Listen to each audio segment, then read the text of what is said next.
Hello mga ma'am at mga sir.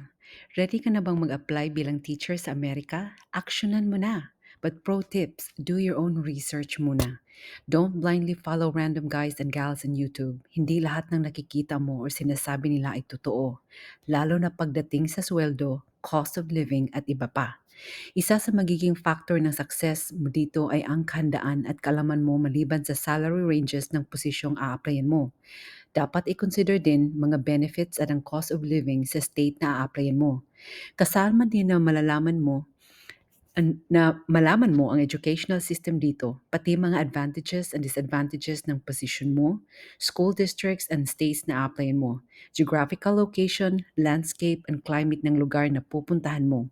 Remember, di lahat ng states nagyayelo. Di rin lahat may subtropical climate kagaya ng Florida.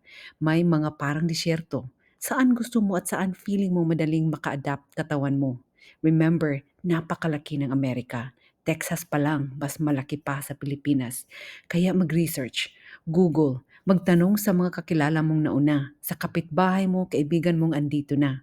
Bisitahin ang websites ng school district or state education agencies for info on comparisons ng salary, student demographics sa mga school, student-teacher ratios at ranking ng schools. Once may makita ka ng swak sa tingin mo na state, zoom in kung aling school districts ang nag-hire ng mga J1 or H1B teachers. Visit the school websites or school district websites. You may find kung mismong school districts ang i-sponsor ng visa or kung gumagamit sila ng visa sponsoring agencies.